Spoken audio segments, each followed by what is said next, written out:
In the same interview, you said something about the Trinity. You've argued before that the Trinity is not just a complex and abstract idea, but, quote, it's the key to understanding the nature of God and the world.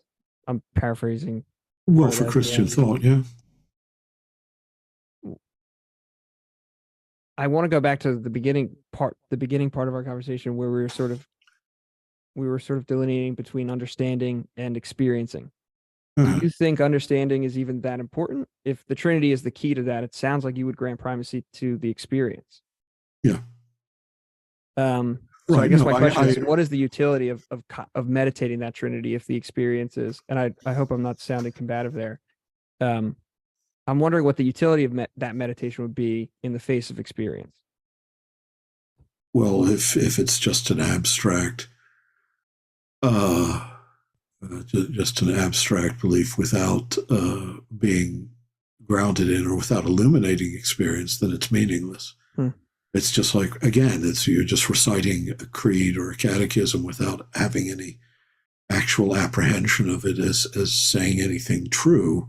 You just take it as a propositional system to which you give your assent because that's what you're expected to do.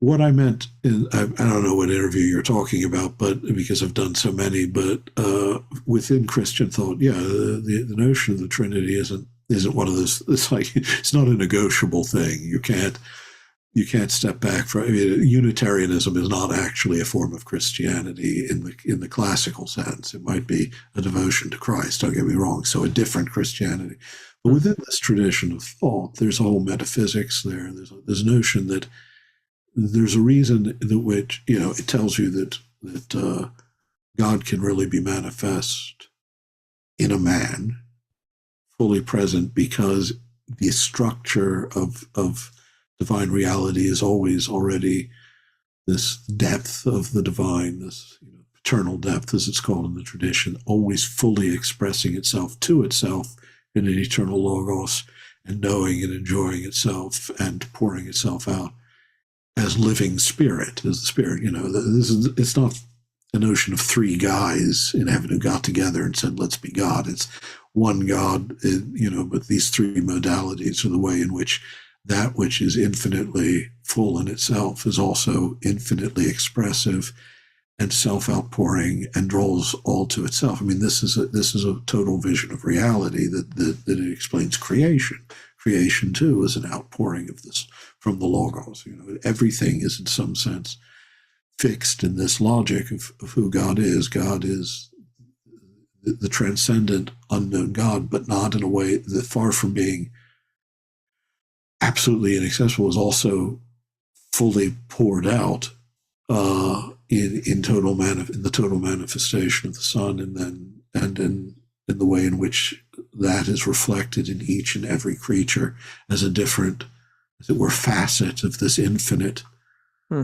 revelation. Without that, I mean, that's the Christian tradition. I mean, you can really, um, reduce the classical Christian tradition to certain very simple ideas that in God all live and move and have their being. Therefore, everything that exists is somehow a manifestation of the Father in the Son by the light of the Spirit.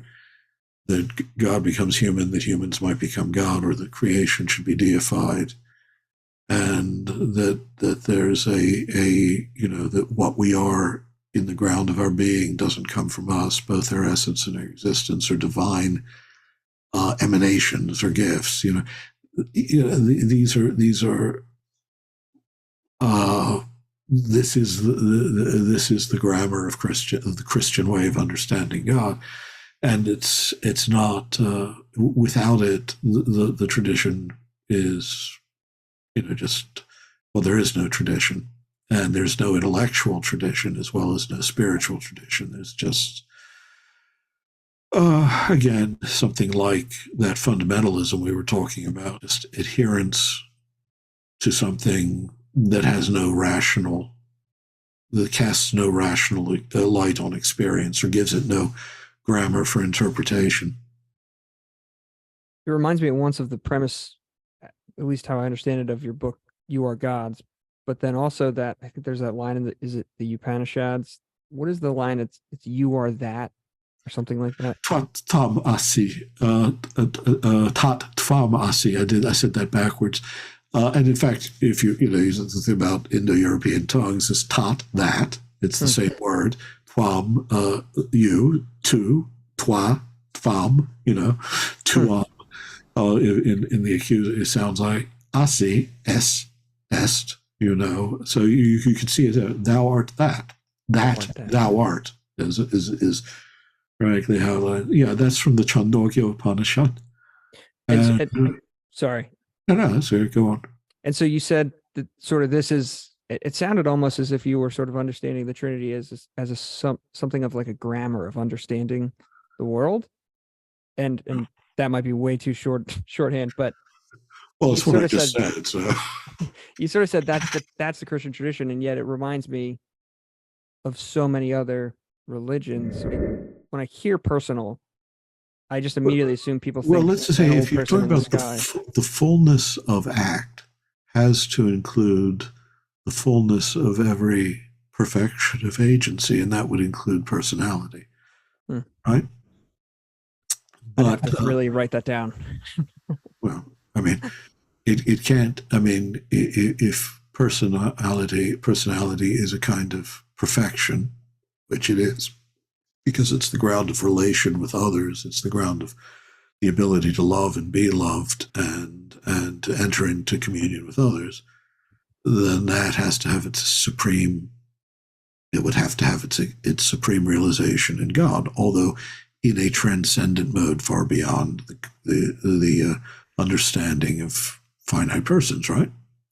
Excuse my ignorance, and I understand you're trying to set up a premise, and I'm sorry that I'm complicating it with my own ignorance, possibly. But if something is perfect, I don't know if I understand how you're using that word. If something is perfect, would it need a supreme realization? Yeah, that would be its perfection. I mean, but if something is already perfect, wouldn't it? Why would it need? Where is it perfect? Where have you encountered perfect personality? I thought that was what you were saying. That if the personality is perfect, it is a perfection. I didn't say that. I mean, the good is a perfection. Goodness is a perfection. I didn't mean that every instance of goodness is the perfect good. Okay, I see. But I mean, beyond, you have to get beyond personal and people talk this way as if you could reduce, God to is it like my neighbor Jim, or is it more like a field of energy? It's like neither. It's like both. You're trying to reduce it rather than point towards it. It's the old Zen rules. If I point at the moon, look at the moon, not at my finger. Interesting.